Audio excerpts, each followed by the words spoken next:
kita mulai. Assalamualaikum warahmatullahi wabarakatuh. Waalaikumsalam warahmatullahi wabarakatuh. Selamat pagi. Pagi. Aduh, lupa lah. Selamat pagi. Pagi. Saya bisa. Ayo, ingat baik ya. Semua yang kita ya ingat baik-baik ya. Paginya 3 kali, terus bisa baru yes. Assalamualaikum warahmatullahi wabarakatuh. Waalaikumsalam warahmatullahi wabarakatuh. Selamat pagi semuanya. Pagi. Saya bisa. Yes. Oke, gitu. Mantap. Alhamdulillahirabbil alamin wassalatu wassalamu ala asyrafil anbiya'i wal mursalin sayyidina Muhammadin wa ala alihi washabihi ajmain. Amma ba'du. Peserta mata kuliah metodologi penelitian hukum yang sedang cantik saat ini dan sedang ganteng saat ini, 2 orang gantengnya mana? 3 orang. Iya. Semoga semua sudah mandi karena ini pagi-pagi. Sudah mandi semua toh? Sudah. Sudah pakai parfum? Sudah. Kok enggak kecium ya? Ya, mungkin parfum semenit hilang. Baik, hari ini kita masuk pada materi masalah dalam penelitian dan cara menentukan masalah dalam penelitian. Materi ini perlu diperhatikan ya sebaik mungkin. Tidak terlalu panjang. Materinya singkat, padat, dan jelas. Tapi materi ini merupakan ilmu yang harus kalian kuasai jika kalian akan menulis suatu artikel, baik itu skripsi maupun tesis maupun disertasi. Jadi harus kalian kuasai ini. Simpel ini ya pengetahuannya, tidak butuh hafalan. Cukup dibaca berulang kali atau dengarkan saja suaranya berulang kali di YouTube. Sudah pernah lihat konten saya terkait ini? Sudah? Belum pernah pasti. Sudah sangat lama. Dulu saya buat konten itu di rumah di depan pintu ruang tamu. Saya buatnya juga dini hari waktu puasa juga saya buat. Saya ulangi lagi ini. Jadi peserta mata kuliah MPH biasanya mahasiswa itu dalam membuat judul atau membuat penelitian yang paling susah menentukan adalah materi ini. Kalau ditanya apa masalahnya hanya menganga. Apa masalahmu dalam penelitian ini? Senyum atau menganga. Yang diceritakan masalah pribadinya. Bukan itu ya. Jadi supaya Anda bisa membuat masalah secara benar di dalam penelitian, maka pertama-tama kita harus masuk konsepnya dulu. Apa itu masalah? Tahu apa dulu itu pengertian masalah. Apa saja unsur-unsur di dalam masalah itu supaya dia bisa menjadi sebuah masalah.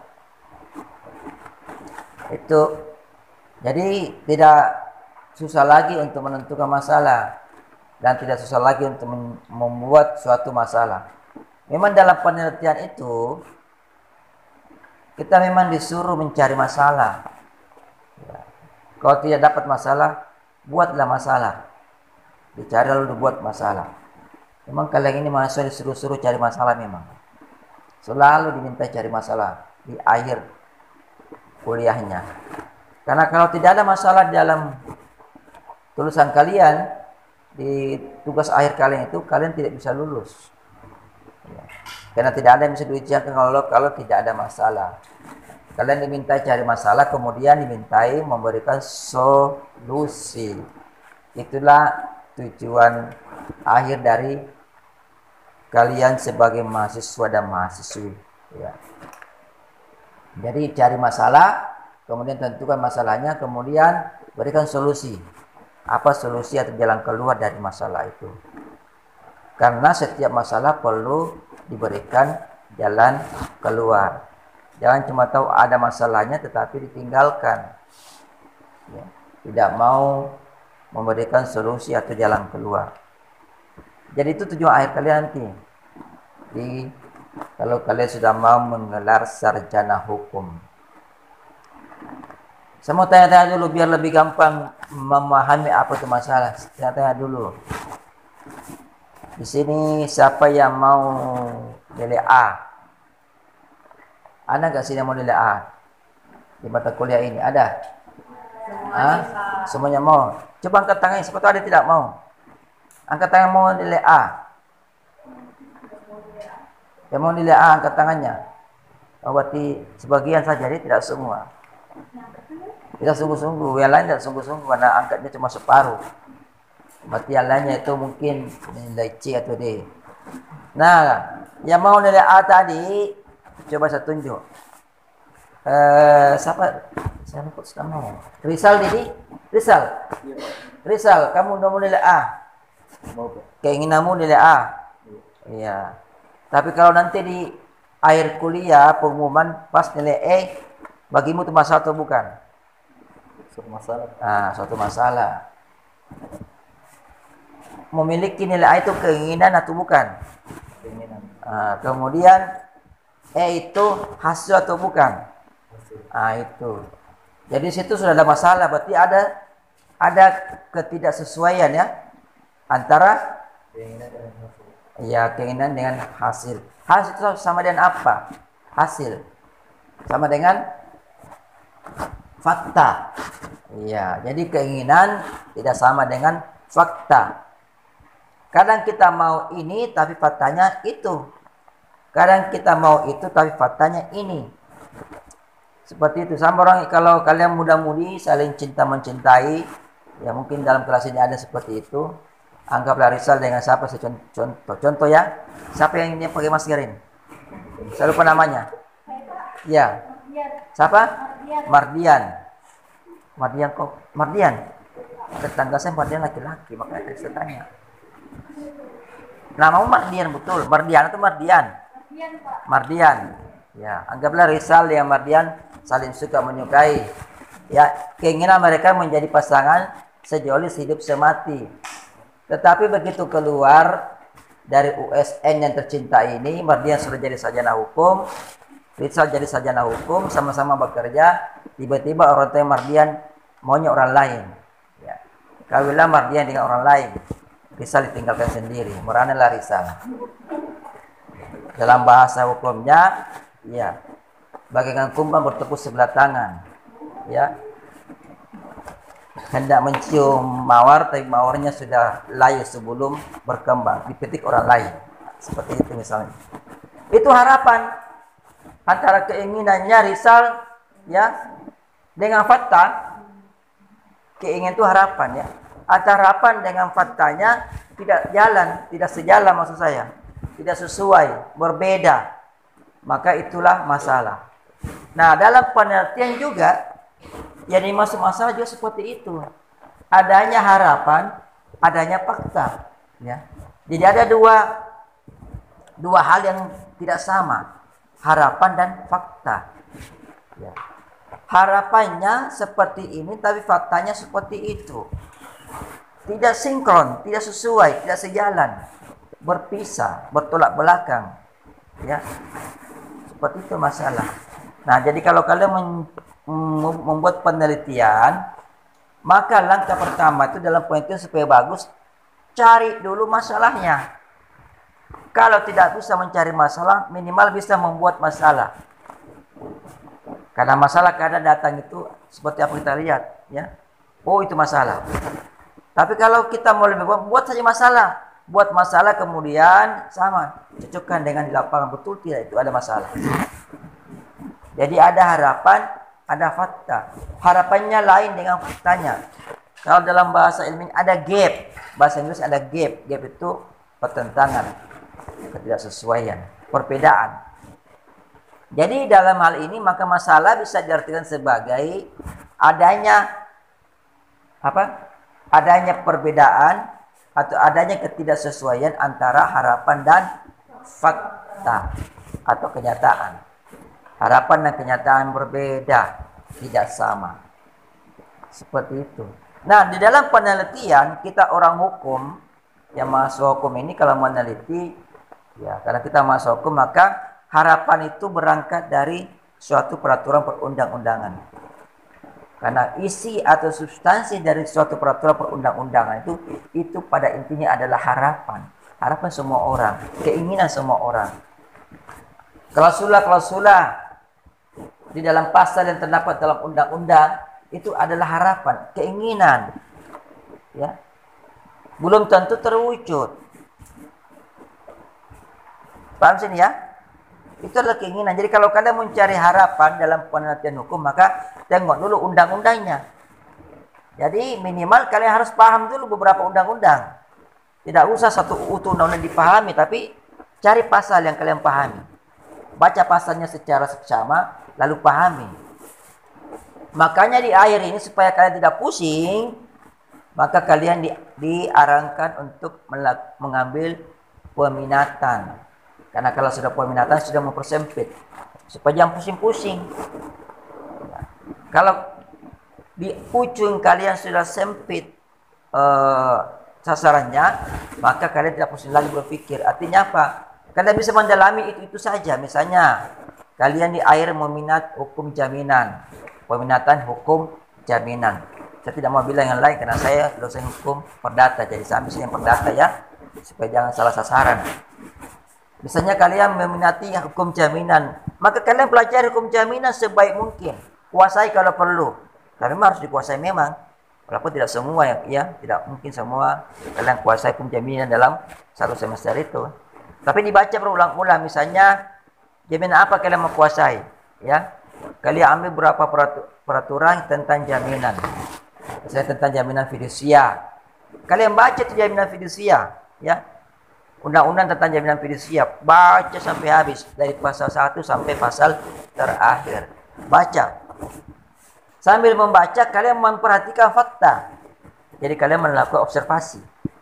Jadi melihat saya mengamati saja. Oh, kira-kira pasal ini dijalankan nggak di tengah masyarakat. Contoh kecil, dalam fidusia dinyatakan situ objek fidusia adalah benda bergerak.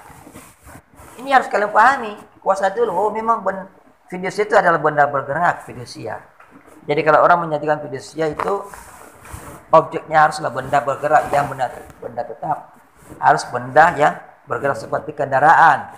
Kendaraan kan bergerak ya, kecuali kendaraan mogok tidak bergerak.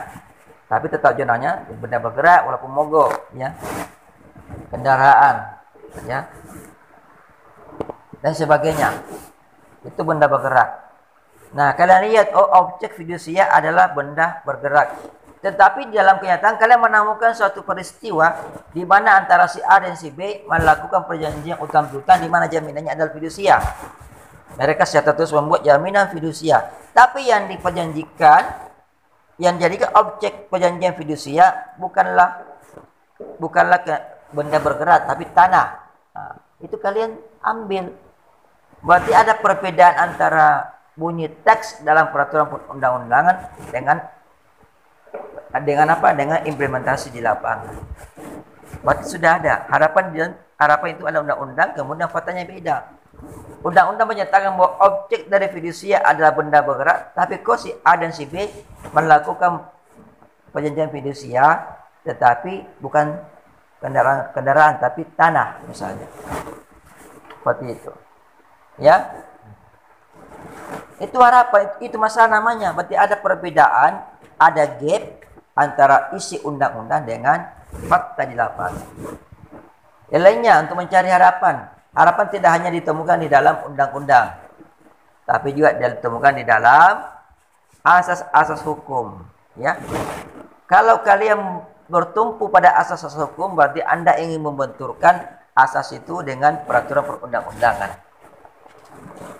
Jadi kaji lagi, ya.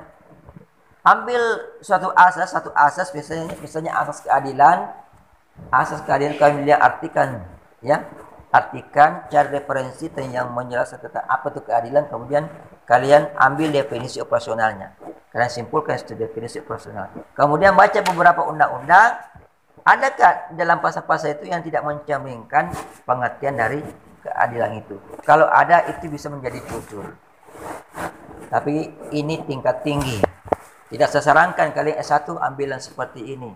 Kalian masih S1 masih bocah-bocah, ya. Ini tingkatan S3 dan S2. Kalian cukup amannya bikin saja, baca saja undang-undangnya, kemudian benturkan dengan fakta. Kalau sudah ada perbedaan antara isi undang-undang dengan fakta, itulah yang kalian jadikan judul. Jadi cara membuat penelitian supaya itu bagus, maka yang pertama-tama yang harus kalian lakukan adalah mencari dulu masalah. Judul belakangan. Jangan dibalik. Jangan bikin dulu judul baru cari masalah, susah itu. Ya, tentukan dulu masalahnya, cari dulu masalahnya, baru buat judul. Judul itu terbuat dari masalah. Intinya begini, melakukan penelitian itu, ya, dilakukan karena ada sebabnya. Apa sebabnya? Karena ada masalah di lapangan. Tentu yang kita masuk bukan masalah pribadi, bukan masalah rumah tangga, tapi masalah yang berkenaan dengan hukum. Ya. Contoh tentang ketaatan orang dalam mematuhi rambu-rambu lalu lintas. Kan dalam undang-undang lalu lintas ada disebutkan itu. Baca pasalnya. Kalian berdiri sana lampu merah, ya, observasi. Oh, ini lampu merah tapi masih banyak yang jalan. Ya. Itu masalah. Teliti lagi, bikin lagi judul dari masalah itu. Undang-undang lalu lintas menyatakan bahwa setiap orang harus taat kepada rambu-rambu lalu lintas. Jadi ke lampu merah berhenti, ya, jalan-jalan. Tapi kenyataannya lampu merah pun orang tetap terobos. Seperti itu, ya. Atau kalau dalam perjanjian, ya, di dalam perjanjian, di dalam kitab undang-undang hukum perdata pasal 1338 itu menyatakan bahwa setiap perjanjian yang dibuat secara sah berlaku sebagai undang-undang di ayat satunya itu. Ini bermakna bahwa perjanjian harus selalu ditaati. Tidak boleh orang membuat perjanjian tapi tidak taat pada perjanjian. Itu larangan dalam kitab undang-undang hukum perdata. Ini kalian kuasai, ini asas juga sebenarnya, tapi dituangkan dalam bentuk pasal di KUA Perdata. Kalian lihat di fakta di lapangan, adakah orang membuat perjanjian tapi tidak melakukan isi perjanjian? Kalau ketemu dengan kawan, jadi fakta itu bukan hanya sekedar observasi, tapi kalian juga bisa wawancaringan dengan orang kenalan kalian. Ya. Oh, kalian temukan di lapangan antara A dan si B berutang uang. Ya. Si A berutang, si B mengutangkan. Si A tidak mau bayar. Sementara di pasal 1338 ditentukan bahwa perjanjian harus ditaati. Berarti di situ ada yang namanya wan prestasi. Kalian ambil lagi itu jadi judul. Iya. Tapi judul yang seperti ini sudah banyak. Kalau kalian ambil lagi itu pasti dilarang. Karena plagiat pasti. Boleh juga mengambil, tapi kalian cari celah-celahnya. Apa yang belum teliti oleh peneliti terdahulu. Ya, jadi cara mencari judul itu, ya, pertama dari masalah. Kalau dari masalah kalian temukan angka sebuah judul, kemudian ada persamaan dengan judul lain, maka kalian adakan kompa. Ya, apa itu kompa? Tanya kompa. Kalau perbandingan apa namanya? Kompa? Kompa bang. Komparisi, ya. Ada kan perbandingan, komparisi.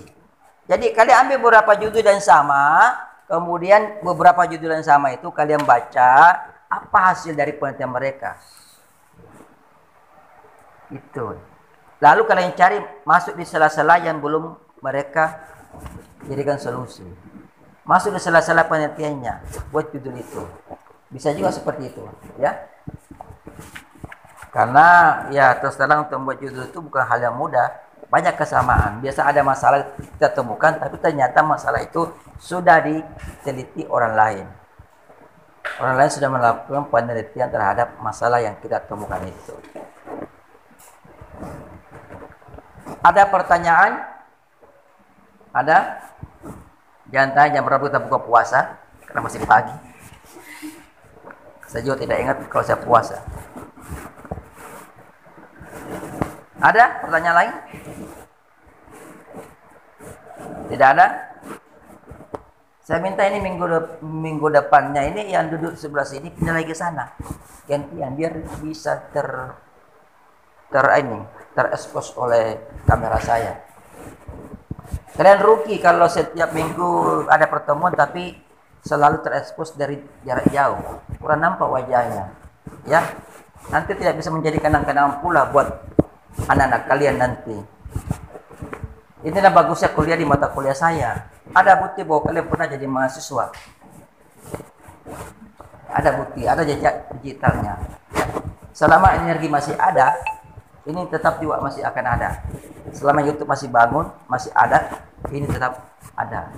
Jejak kalian ada di situ. Jadi kalau rindu sama teman-temannya, tidak usah reunian di sana di pantai, makan-makan tidak perlu. Habis uang itu cukup. Dia saya kontennya saya. Ya, konten Dr. Ari Tulung. Judulnya menentukan masalah. Kalian itu saya ini. Dia sampai bosan, silakan. Ini bagusnya. Sambil ada ilmunya, ada juga kenang-kenangannya. Jadi ini saya yakin kalau sudah tua-tua semua ini, sudah punya suami dan sudah punya istri, pasti rindu mengenang masa-masa lalu. Bisa lihat di YouTube. Oh begini saya waktu dulu muka saya begini, ya, saya ganti ternyata sekarang gendut.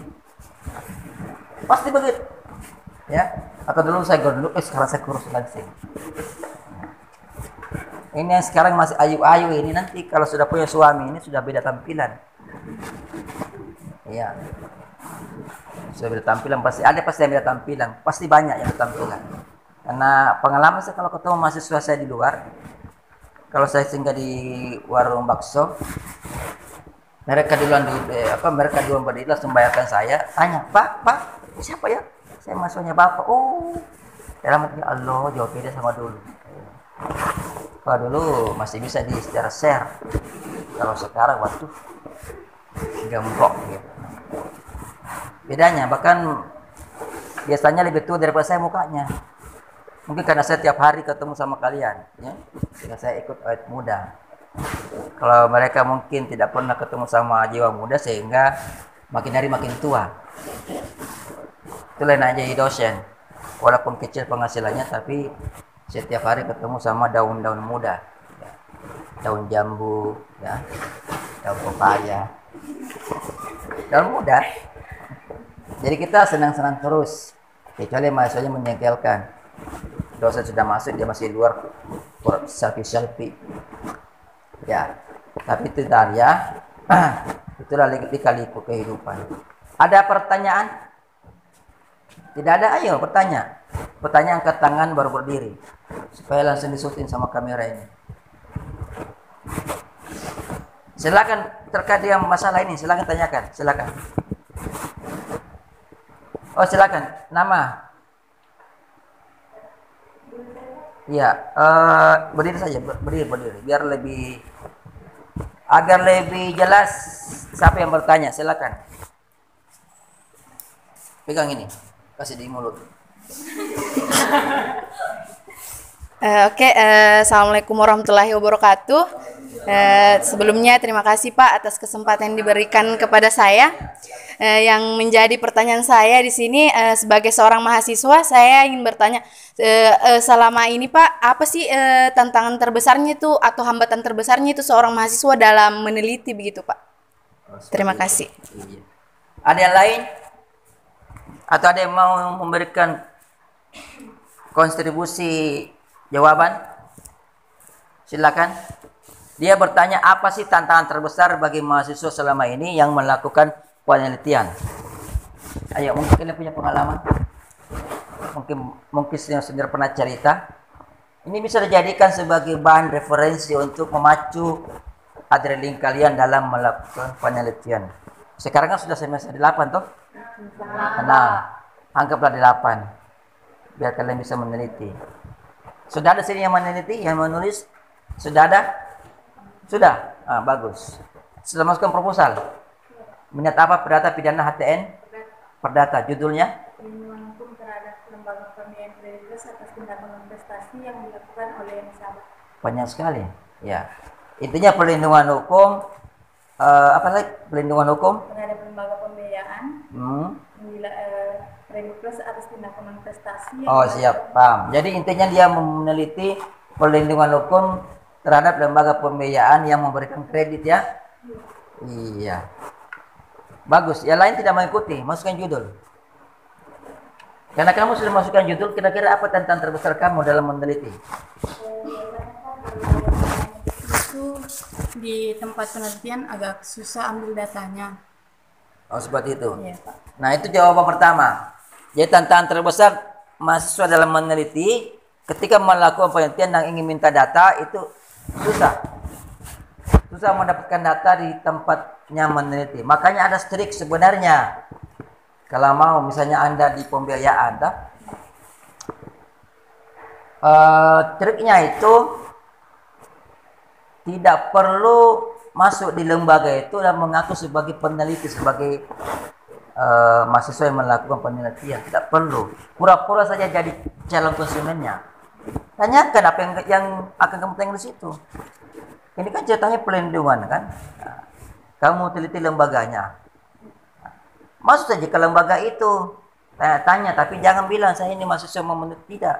Kalau kamu mengaku sebagai mahasiswa, yakin dia akan tutup serapat-rapatnya kejelekannya, keburukannya. Sementara kita ini membongkar kekurangan dari lembaga itu. Ya, itu trik. Jadi jangan mengaku. Nanti belakang baru menyusul itu. Gampang. Kalau hanya minta rekomendasi, nanti menyusul kirim. Ya. Ini kalau mengirim, kalau pertama-tama jangan juga dekat jaraknya antara pura-pura jadi calon nasabah dengan menjadi peneliti. Jangan terlalu dekat supaya jangan ingat wajahnya. Nanti kata, oh ini yang kemari.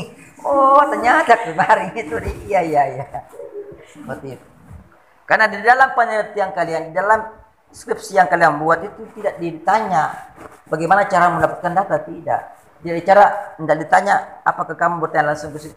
Tidak ditulis. Apakah kamu mengaku sebagai peneliti? Tidak. Itu semua diserang kepada peneliti. Itu kreasinya. Ya, kreasinya. Dan satu lagi dalam meneliti, ini tantangan juga bagi mahasiswa. Biasa mahasiswa itu tidak hanya mengambil bahan penelitian dari satu pihak saja. Sementara di dalam penelitian itu kan ada masalah kan? Ada harapan yang bertentangan dengan fakta. Nah, ada yang berharap kan? Ya kan? Ada yang berharap. Dan ada yang harapannya tidak sesuai dengan fakta. Ini kan ada beberapa pihak sebenarnya. Kalau kayak tadi lembaga dia mau memberikan meneliti tentang pelindungan lembaga finansial, yang memberikan kredit kepada nasabah. Pelindungannya dia untuk lembaganya. Tapi jangan cuma lembaga saja yang diambil datanya. Tapi datang juga ke masyarakat yang menjadi nasabah. Seperti itu. Makanya sedikit jadi detektif. Cari siapa sih nasabahnya di sini nih. Ya, cari 10 orang lah, wawancarai. Ya, seperti itu. Karena kalau kamu cuma wawancara saya lembaga finansialnya itu, yakin dia tidak akan bilang yang ada yang dia akan sembunyikan. Dia tidak akan ungkap semua. Ya. Jadi itu tentang besarnya, susah mendapat data. Makanya kalau mau meneliti, bagusnya sih kalau ada orang dalam. Ada orang kita kenal. Apalagi kalau Anda mau meneliti di bank, jangan harap. Bank itu walaupun kita bilang walaupun bukan rahasia bank, dia bilang ini rahasia bank. Padahal rahasia bank itu terbatas sebenarnya. Bank itu sebenarnya hanya merahasiakannya itu data nasabahnya. Berapa jumlah pinjaman nasabahnya si A misalnya. Itu yang boleh dia sampaikan. Tapi kalau ditanya ya berapa jumlah macet di sini? Tidak apa-apa, tapi kan benda kasih itu. Alasan rahasia bank. Padahal dirasakan adalah nasabah. Ya. Nasabah, data-data nasabah. Jadi itu tantangan ya. Susah mencari data. Ya, kadang dipersulit. Makanya gunakan trik juga. Bagusnya kalau saya itu jangan mengambil penelitian yang berhubungan dengan lembaga finansial seperti bank dan sebagainya. Susah itu.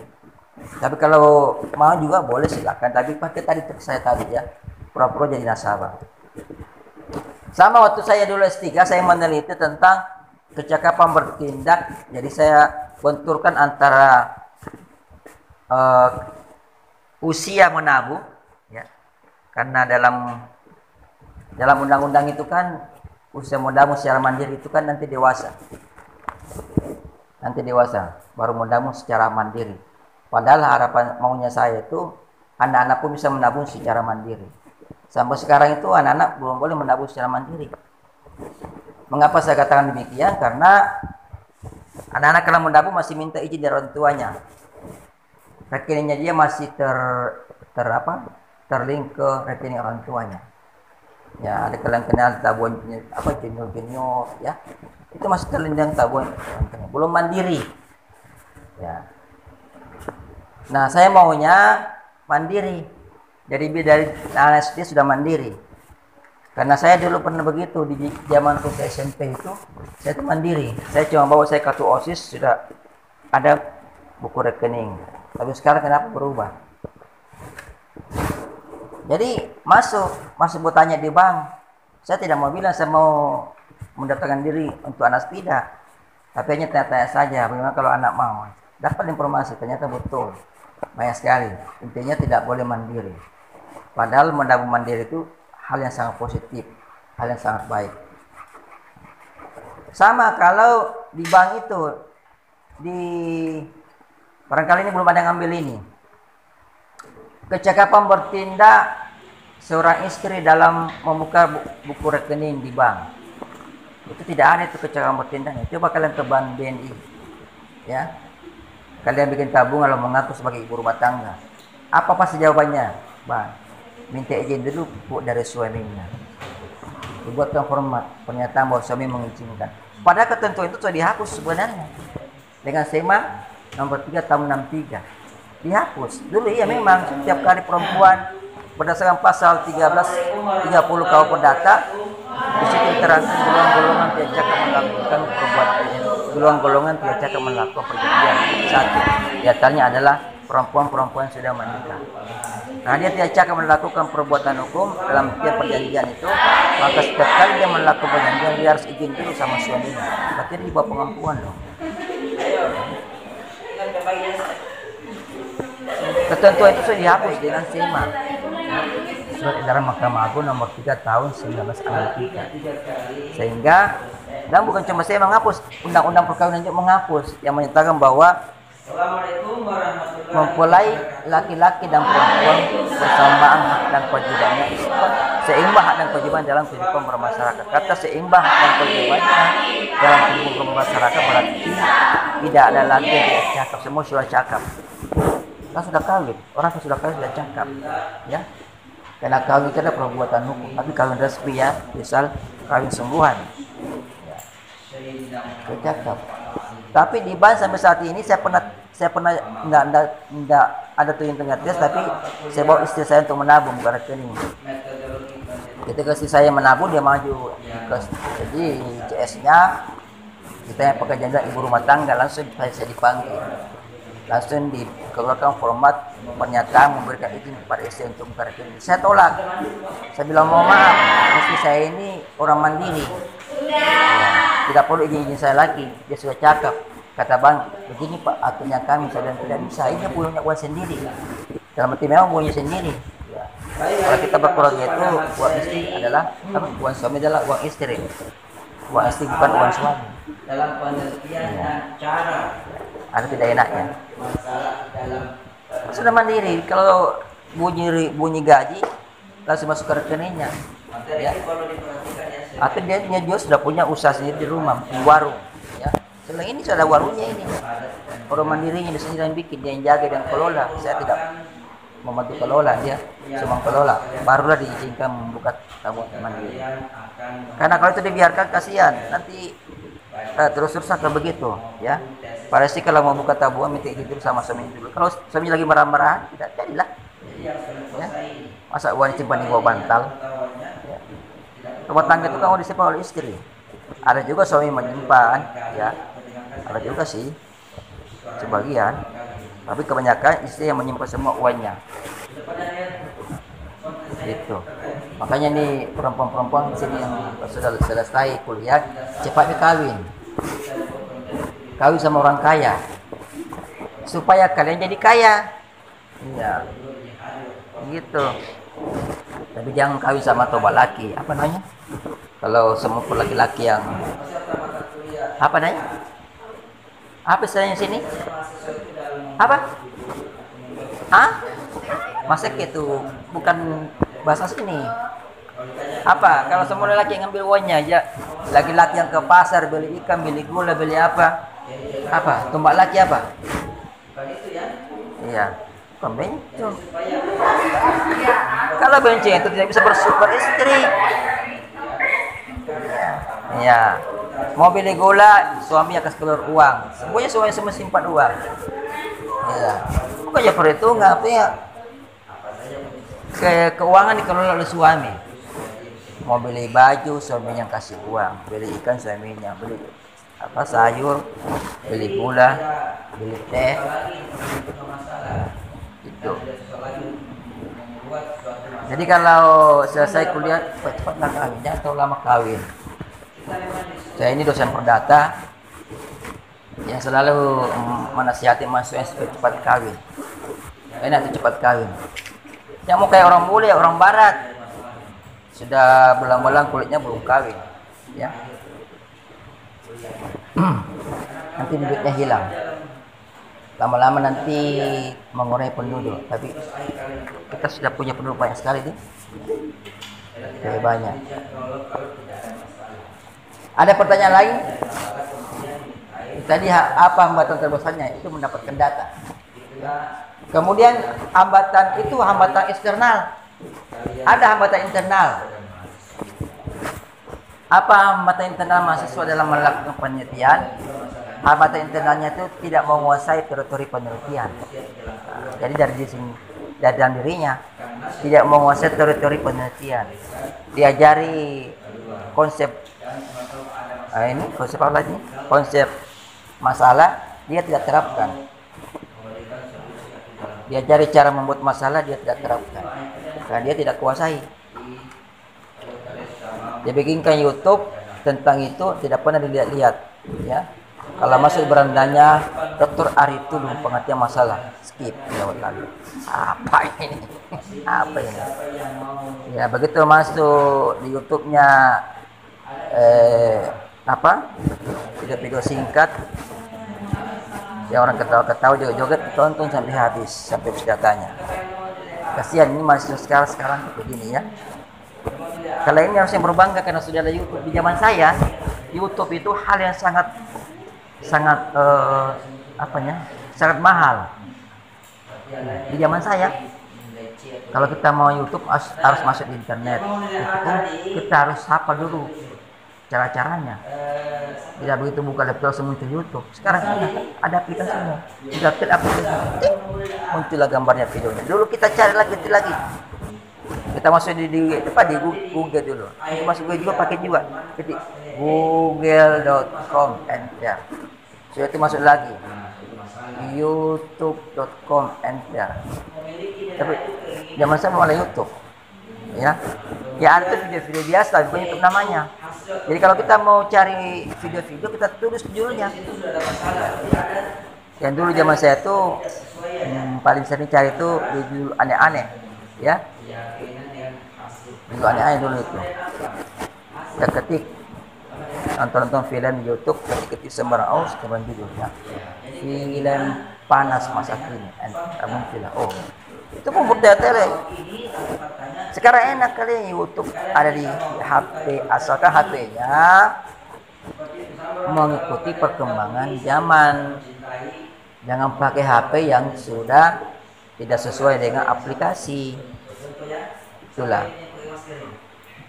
Karena ada HP juga begitu, tidak bisa masuk YouTube karena HP-nya versi 8, YouTube-nya sekarang sudah versi 11.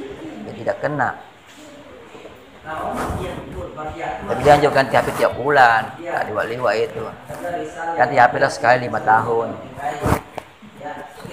Ada lagi pertanyaan? Jadi ya, ada hambatan dua hambatan, ada hambatan eksternal, ada hambatan internal.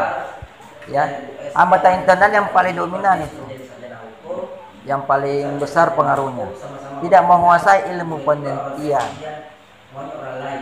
malas mencari referensi. Ya. Jadi sebenarnya intinya dalam penelitian itu adalah kalian harus paham itu apa itu masalah. Kalau sudah paham apa itu masalah, insya Allah kalian enjoy untuk membuat judul. Tinggal cari aja, ada nggak masalah.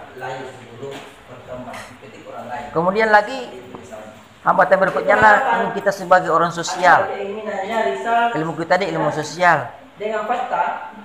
Ya, ilmu sosial itu setiap masalah di dalam kehidupan ini itu sudah banyak diteliti orang lain, sehingga kita setengah mati mencari kebaruan.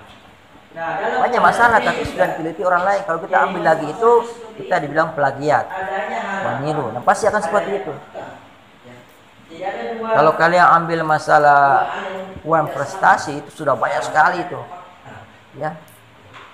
Pasti banyak samanya kalau kita teliti. Jadi pandai-pandainya kita, walaupun kalian ambil uang prestasi, tapi kalian harus melakukan namanya perbandingan penelitian. Jadi kalian komparasi dengan penelitian-penelitian terdahulu. A, B, C misalnya meneliti hal yang sama. Kalian baca baik-baik sampai tuntas, kemudian cari apa yang dia belum teliti. Kalian masuk di situ. Nah, itu mudahnya ya. Mudahnya bicara, tapi bisa prakteknya. Dosen saja belum tentu bisa meneliti sebab ya. Kadang butuh waktu. Tapi kalian ini masih mahasiswa. Kita dosen ini banyak tugasnya. Ada tugas memeriksa kerjaan mahasiswa, ya, tugas administrasi, belum kita tugasnya mengumpulkan semua itu arsip-arsip supaya bisa ada pangkat. Kemudian kalau tiba waktunya kita kumpulkan lagi, kita kumpulkan sana sini, oh repot. Kita upload masuk di ini, di situ, di aplikasi ini, aplikasi itu. Banyak aplikasi kita punya dosen. Makanya dosen sekarang itu, mohon maaf, ya, wajar-wajar kalau banyak yang dalam mengajar itu asal adanya saja. Kenapa? Karena jarang baca buku. Bagaimana mau baca buku kalau setiap hari dikerjai dengan administrasi, mengisi daftar hadir mahasiswa? Oke lah, itu tidak apa-apa langsung ya. Tapi yang lain banyak yang apa misalnya melakukan kegiatan, kita upload lagi masuk di sini, banyak aplikasinya. Ya. Hampir setiap hari kita disibukkan dengan administrasi perkantoran. Ya. Jadi sambil mengajar kita juga melakukan administrasi. Jadi membaca buku tidak pernah. Ya, kita baca buku paling kita buka HP. Dari jurnal saja kita baca. Jadi lebih bagus sekolah daripada mengajar langsung. Waktu saya sekolah dulu S3 dulu, tiap hari saya baca buku.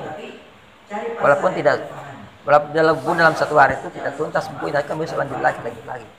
Sampai saya selesaikan satu buku itu dalam 2-3 hari selesai satu buku. Nah sekarang masih di sini lagi aktif, tidak pernah. Itu buku saya itu jadi saja, jadi pajangan saja, ya. Jadi bikin takut-takut saya masih sekolah datang ke rumah, punya bapaknya. Tidak pernah dibaca, jadi lupa lagi apa isinya. Nah kalian karena masih tidak punya kesibukan seperti itu, masih bebas mengatur waktu, maka perbanyaklah membaca. Ada HP, sekarang buka si HP-nya, cari jurnal atau buka Google Book, cari ya. Karena ada di buku-buku yang tampilannya yang menampilkan tulisannya sebagian, dibaca saja. Atau kalau ada uang beli buku baru baca. Ada lagi pertanyaan terkait dengan permasalahan? Tadi hambatan sudah terjawab ya. Hambatan eksternal, hambatan internal. Ini apa saya mati lagi? Sambil membaca kalian memperhatikan fakta. Jadi kalian mendapat observasi. Jadi manusia mengamat saya.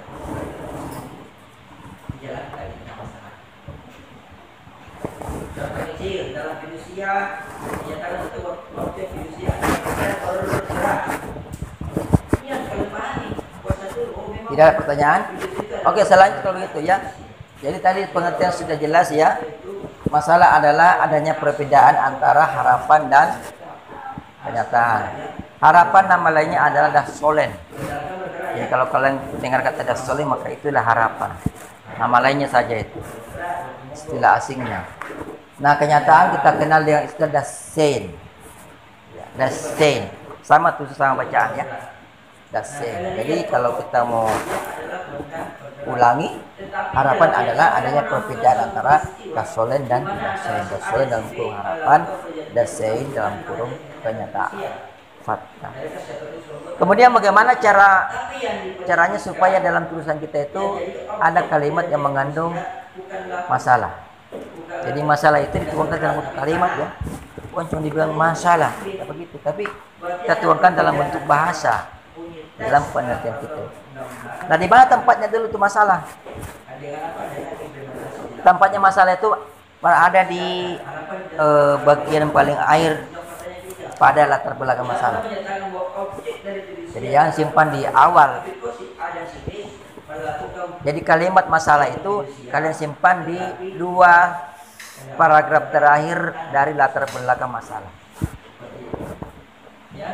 Kan dalam skripsi kita itu kan ada namanya latar belakang masalah kan? Itu bab pertama, bab 1 pendahuluan. Pendahuluan ada lagi di bawahnya. Bagiannya adalah yang pertama adalah latar belakang masalah. Kalau kalian bertumpu pada asas hukum, berarti Anda ingin membentukkan asas itu. Nah, di mana disimpan? Disimpannya itu letaknya pada 2 paragraf terakhir di latar belakang masalah. Jadi jangan simpan di awal atau di tengah. Gitu. Nah, supaya dia membentuk kalimat masalah, maka dalam kalimat itu antara dasolen atau harapan dan dasein atau kenyataan itu diberikan kata hubung. Ada kata sedangkan, tetapi, akan tetapi.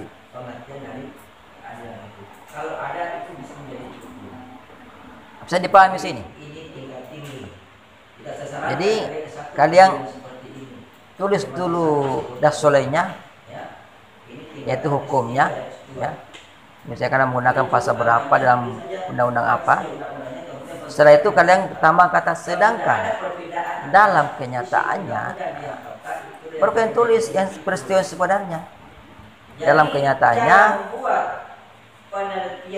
si A dan si B melakukan perjanjian di mana si A sebagai pihak yang berutang, si B pemberi utang, tapi si A tidak membayar utangnya sebagaimana ketentuan dalam bla bla bla bla bla.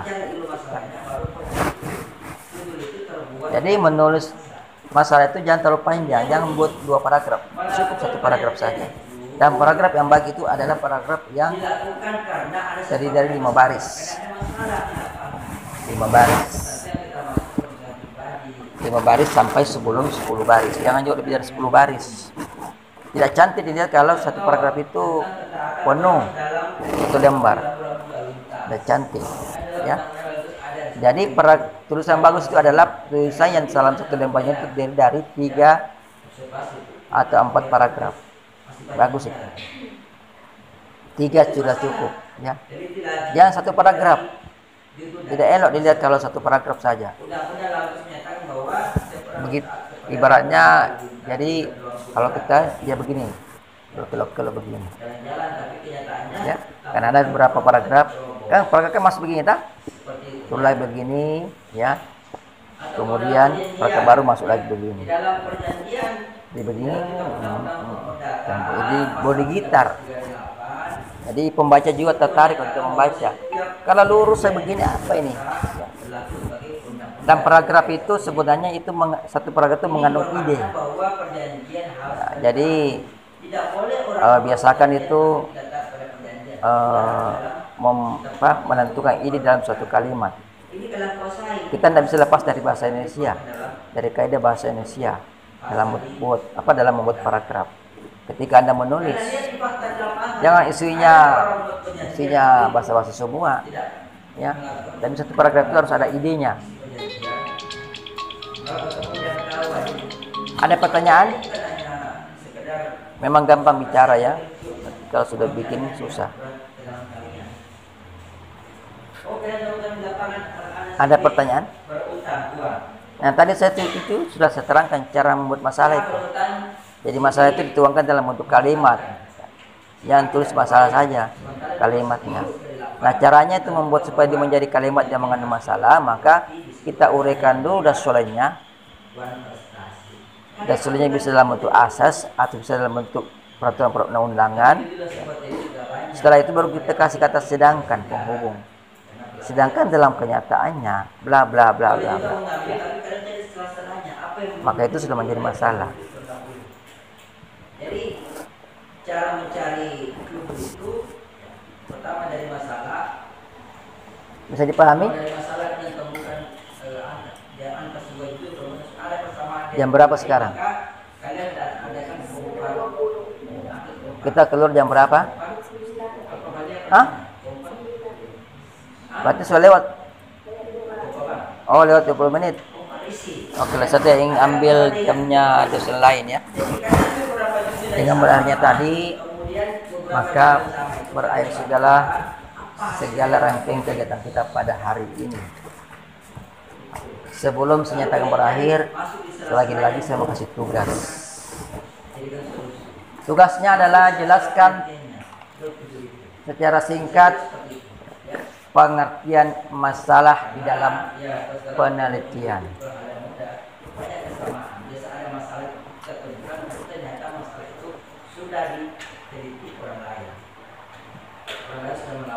Ini tugas yang keberapa? Yang kedua ya? Atau yang ketiga kan? Ada pertanyaan?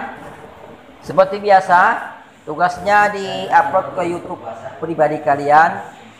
Kemudian YouTube-nya itu di-share ke Facebook dan tandai teman-temannya. Jangan di-share ke Instagram, tidak bisa. Kalau Instagram tidak bisa menerima share-share dari YouTube.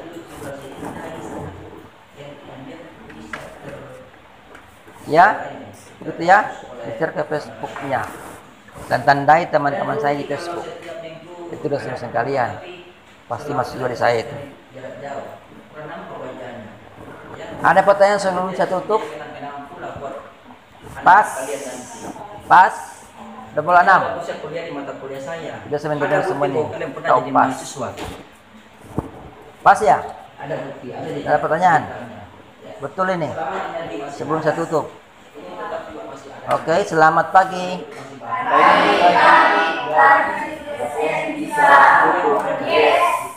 Terima kasih. Wassalamualaikum warahmatullahi wabarakatuh.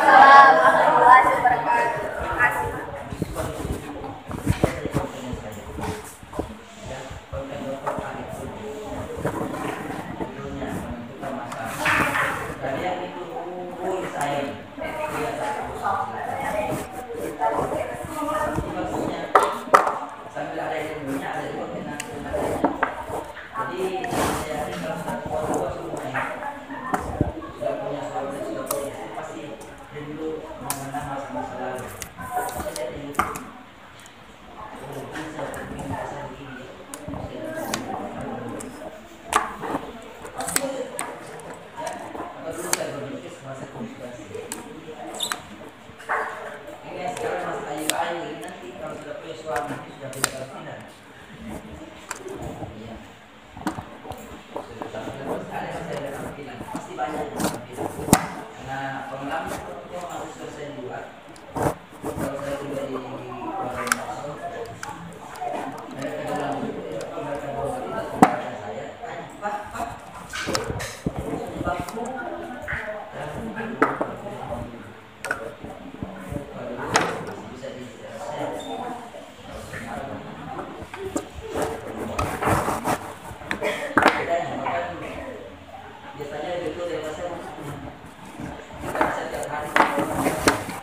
Di sini siapa dosennya?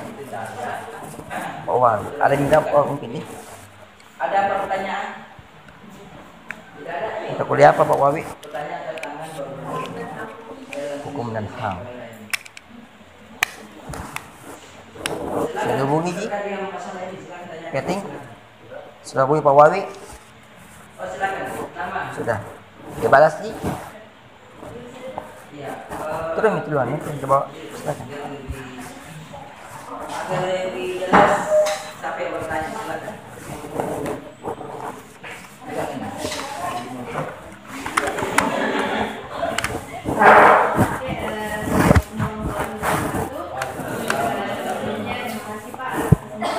Kepada saya, yang menjadi pertanyaan saya di sini sebagai seorang mahasiswa, saya ingin bertanya selama ini Pak, apa sih tantangan terbesar atau hambatan terbesar mahasiswa dalam meneliti gitu?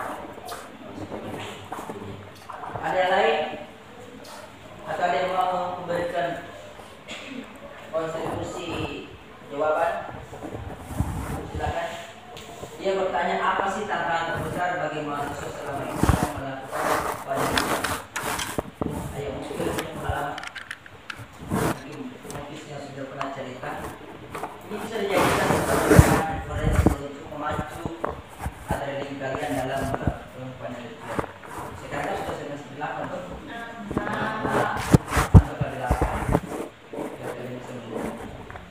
Sudah ada sini yang meneliti, yang menulis? Sudah ada? Sudah. Untuk ulang. Menyatakan data dari SDN. Data sebelumnya.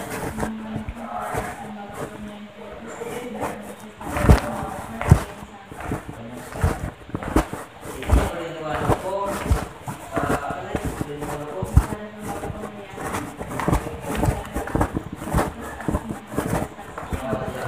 Jadi ada yang meneliti perlindungan hukum terhadap data kebudayaan yang bagus. Yang lain tidak mengikuti. Karena masuk itu sudah kenapa dan misalkan dalam penelitian.